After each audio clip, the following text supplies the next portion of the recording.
Assalamualaikum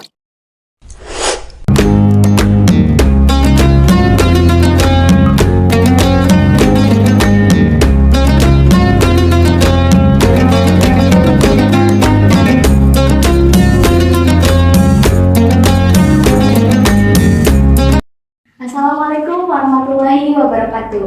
Halo Sobat RRQ KIPG, selamat datang di podcast Refleksi Ramadan Quality. Tempat kita berbagi inspirasi dan momen penuh berkah di bulan suci Ramadan kali ini. Kali ini kita akan membahas tema yang sangat menarik nih teman-teman, dan penuh motivasi tentunya, yaitu terkait dengan Ramadan lebih produktif, raih berkah dengan amalan sunnah. Untuk membahas tema kali ini, kita telah mengundang narasumber yang sungguh luar biasa. Selamat datang Ibu Balgis, yaitu seorang akademisi yang juga memiliki wawasan mendalam nih teman-teman terkait pentingnya amalan sunnah dalam meningkatkan kualitas ibadah kita di bulan suci Ramadan ini. Oke teman-teman, seperti yang kita tahu, Ramadan ini merupakan bulan yang sangat suci, di mana kita nih punya kesempatan buat memperbaiki diri, mendekatkan diri kepada Allah Subhanahu wa Ta'ala, dan tentu saja meraih banyak pahala di bulan Ramadan ini. Di podcast kali ini kita akan membahas bagaimana kita bisa memanfaatkan waktu selama bulan Ramadan ini yang sangat singkat, cuman hanya 1 bulan, dengan meningkatkan kualitas ibadah kita kepada Allah Subhanahu wa Ta'ala. Tanpa berlama-lama, mari kita mulai podcast kali ini. Assalamualaikum Uma. Waalaikumsalam. Bagaimana kabarnya Uma? Alhamdulillah baik sehat. Kesibukannya sekarang apa aja nih Uma selain ngajar gitu? Apa ya? Paling wirawiri, tapi yang pastikan itu manfaat. Mungkin aku mau nanya-nanya nih Uma. Kayak Uma bisa ngejelasin nggak kayak makna amalan sunnah tuh dalam konteks Ramadan tuh gimana ya Uma? Terus kalau misalnya kita pengen ngelakuin amalan sunnah tapi nggak cuman sekedar rutinitas, itu memiliki dampak yang signifikan pada kehidupan kita gitu. Gimana Uma? Sebetulnya sebelumnya ada beberapa hal yang ingin kita diskusikan, kita sharingkan sebelum berbicara langsung apa sih amalannya gitu. Bagaimana kita akan berbicara tentang amalan atau melakukan amalan tersebut apabila kita tidak punya amunisi untuk mempersiapkan Ramadan. Kemudian satu hal lagi yang akan kita diskusikan, yaitu apakah amalan itu hanya sekedar manfaat untuk diri sendiri atau produktif, maksudnya ya bermanfaat juga untuk sekitar. Nah, yang pertama kita bahas dulu yaitu amunisi apa saja sih yang harus kita siapkan ketika kita ingin melakukan amalan-amalan sunnah. Jangan dulu amalan sunnah deh, sekarang wajibnya dulu gitu ya. Nah, wajibnya kita puasa. Sehingga kenapa kita melangkah, kenapa harus melakukan amalan? Ya jangan sampai puasa kita itu zong, ya nggak sih? Iya, sia-sia gitu ya. Ternyata melakukan amalan pun butuh amunisi. Apa saja amunisinya? Yang itu pun sekaligus menjadi kesunahan-kesunahan dalam berpuasa di bulan Ramadan. Yang pertama adalah kita memanfaatkan berbuka puasa dan sahur. Ini yang kadang suka disepelekan nih sama generasi muda, karena aduh ngantuk atau semalam habis nugas dan sebagainya. Kenapa harus dimanfaatkan? Pertama, fa inna Allah azza wa jalla wa malaikatahu yusholluna al-mutasahirin. Jadi Allah Subhanahu wa Ta'ala dan para malaikat itu bersolawat untuk orang-orang yang sahur, meskipun itu 1 teguk air.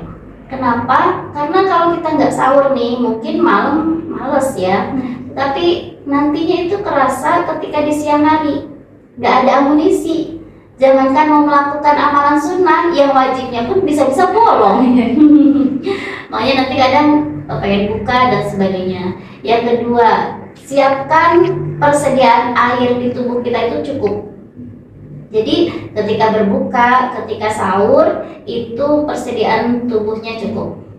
Persediaan airnya di tubuh kita itu cukup. Kemudian nutrisi di tubuh kita, untuk tubuh kita apa, vitamin ya, misalnya jangan lupa minum susu. Itu penting itu ternyata, karena di dalam susu itu ada kalsium. Kemudian vitamin-vitamin apapun itu yang untuk mendukung kita ketika kita berpuasa itu kuat. Ada kemarin itu viral juga bahwa, bukan viral ya, mungkin sekarang itu, kalau dulu itu kan mungkin minim literasi ya. Kalau sekarang itu kan semua literasi hal seperti itu mudah didapatkan. Jadi misalnya sayuran, hanya makan sayuran, telur, itu tidak perlu nasi, itu bisa kuat sampai malam, bisa sampai terbenam matahari. Nah itu, jadi nutrisi itu juga perlu, minum juga perlu, makan sahur juga perlu, berbuka puasa pun perlu, tidak berlebihan tentunya ya. Jadi yang utama itu takjil, kemudian berbuka dan istirahat yang cukup. Jangan sampai merasa kita masih kuat nih, porsi tubuh kita, padahal tubuh kita tuh sebetulnya nggak kuat, nggak mampu ya. Jadi pandai-pandai mengukur tubuh, ada waktunya istirahat, karena istirahat tersebut pun ibadah. Jadi ada beberapa amunisi itu yang kita persiapkan untuk melakukan amalan-amalan sunnah selanjutnya. Jadi utama amunisi untuk kewajiban, tetapi itu bisa sekaligus sebagai amunisi untuk melakukan amalan-amalan sunnah. Sampai situ? Ya. Nah, tadi terkait dengan amalan yang apa aja nih amalan sunnah yang bisa dilakukan gitu.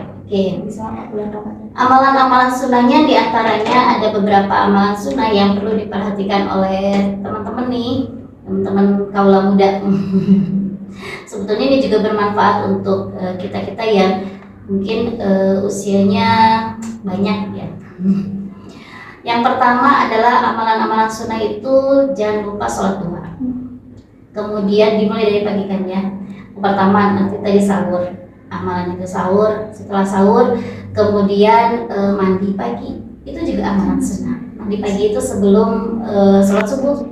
Selain amalan sunnah, itu pun kita kayak awet muda, itu salah satu resep awet muda gitu ya. Itu meskipun lawannya dingin banget ya. Kemudian setelah itu dilanjutkan sholat duha. Jadi nggak tidur lagi, tapi tadarus dulu. Nanti sholat dua. Nanti sholat dua, tadarus lagi, baru boleh deh istirahat. Misalnya kalau belum ada kegiatan nih, awal-awal Ramadan kan libur. Nah di sholat dua, nanti menunggu waktu itu lakukan dengan hal-hal produktif. Tadarus Quran, kemudian malamnya nanti kita bangun malam. Sebelum sahur itu usahakan mau itu kita mulai 2 rakaat saja. Itu ya mulai itu Masya Allah 40 hari berturut-turut tidak ditinggal. Apapun hajat kita insya Allah mustajab, apalagi di bulan Ramadan ini semuanya mustajab. Nah yang jangan sampai ketinggalan adalah, dan paling mudah, ibadah yang paling mudah adalah berdoa. Kenapa? Karena doa mukhul ibadah. Doa itu intisari atau otaknya ibadah. Jadi jangan sampai ketinggalan deh. Nah kan doa berarti harus gelas sejadah atau sebagainya, nggak mesti harus seperti itu, karena kalau para waliullah itu mendefinisikan doa itu cukup kita berdiri, duduk, makan dan sebagainya itu adalah doa. Gerakan tubuh kita adalah doa. Sampai sangkaan atau prasangka kita itu pun doa. Jadi dalam hadis qudsi dijelaskan bahwa ya abdi ana inda dhanni ya. Kemudian wa ana ma'ak idza da'ani. Wahai hambaku, aku memiliki apa yang kamu sangkakan dan aku akan bersamamu ketika kamu memanggilku atau kamu memintaku. Jadi dikisahkan dalam kitab hikam itu bahwa ada seorang tukang panggul gitu ya. Tukang panggul itu dia orang yang sangat miskin, kemudian dia bekerja memanggul itu hanya mendapatkan uang itu untuk makan dia sehari-hari saja. Kemudian si tukang panggul itu berangan-angan, ya Allah, kan kita kadang sering ya berangan-angan, berbicara berisik nih, otak sama hati kita tuh berisik gitu. Ya Allah, aku ingin makan dan minum gitu tanpa harus bekerja, sehingga waktuku lebih banyak untuk beribadah. Kemudian beberapa saat kemudian si tukang panggul itu dipanggil sama juragannya, dituduh mencuri dan dimasukkanlah ke penjara. Di penjara dia dapat makan minum gratis, kemudian banyak waktu luang untuk beribadah. Tapi si tukang panggul itu berangan-angan lagi, ya Allah, kenapa aku masuk penjara? Terus setelah waktu dia baru teringatkan bahwa dia pernah berangan-angan ingin makan dan minum tanpa bekerja. Jadi hati-hati dalam berdoa. Jadi tidak hanya gerakan, ucapan, sampai angan-angan pun itu adalah doa. Jadi perbanyaklah berdoa ketika puasa. Enak kan sambil tidur berdoa, sambil apa berdoa. Gitu. Untuk yang selanjutnya Umah, kan kita nih sebagai wanita gitu, dalam 1 bulan pasti ada haidnya gitu, masa haidnya. Nih amalan apa gitu yang bisa dilakuin biar yang wanita haid ini tetap dapat pahala Umah? Ya. Jangan jadikan haid itu, menstruasi itu kan kodam, jadi bukan haid. Kadang kita suka bilang itu bikin sensor nih, kalau aku lagi datang bulan, aku lagi ada palang merah, kenapa harus disensor seperti itu, seolah itu tuh adalah haid. Enggak, itu adalah kodrat yang tidak dimiliki oleh laki-laki, sama halnya seperti laki-laki mimpi basah dan tidak dimiliki oleh perempuan. Jadi itu bukanlah aib, malah ketika kita menerima kodrat, menyambutnya dengan bahagia, itu sebagian dari pahala, sebagian dari ibadah gitu. Kayak kemarin misalnya nisfu Sa'ban, atau mau awal puasa, ya aku nggak bisa menyambut Ramadan dengan maksimal, kenapa harus seperti itu? Itu dengan dia mengatakan seperti itu pun, itu sebetulnya dia kufur nikmat, sebetulnya dia menolak kodrat Allah. Tetapi seandainya ya Allah, ini adalah kodratmu, maka banyak jalan atau cara untuk bisa sama-sama mendapatkan fimarodatillah, mendapatkan keridhaan dari Allah. Gimana caranya? Yaitu dengan banyak bersolawat, dengan banyak beristighfar. Kan dalam Tanqihul Qaul juga dijelaskan, kalau kita bersolawat 1 kali balasannya 10, 10 balasannya 100, 100 balasannya 1000. Nah, ketika kita melakukan mengucapkan sholawat 1000 kali, maka itu pahalanya itu adalah balasan di akhirat tanpa hisab. Itu kan nikmat banget gitu. Dan selain balasan di akhirat, ketika kita mengucapkan hajat apapun, insya Allah Allah kabulkan. Jadi malah lebih banyak waktu untuk bersalawat, lebih banyak waktu untuk istighfar. Oleh semuanya diambil hikmahnya, diambil nikmat dan dijadikan itu adalah ibadah. Tadi kan kita udah tahu ya Umah kayak amalan-amalan sunnah gitu yang bisa dilaksanain. Nah kadang males gitu tantangannya, kayak aduh pengennya tidur aja gitu. Gimana tuh Umah kayak ngadepin tantangannya biar kita istiqomah gitu ngejalaninnya, biar kita produktif ya.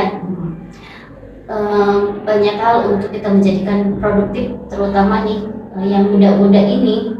Pertama misalnya banyak hal, pertama tadi amunisi. Kalau udah amunisinya bagus, maka pagi dan siang sampai sore pun kita kuat. Tinggal mikirkan kita isi apa nih gitu ya. Kita bisa isi misalnya bikin desain grafis. Desain grafis apa? Bikin meme atau bikin quotes tentang Ramadan, tentang puasa, dapat pahala lagi.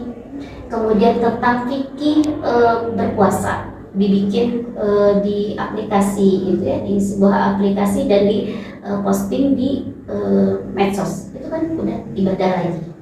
Kemudian kita banyak ikut kajian. Berangkatnya malas, tapi ketika di sana kan kita ketemu banyak orang, bersosialisasi. Nah itu pun bikin kita nggak malas lagi, produktif.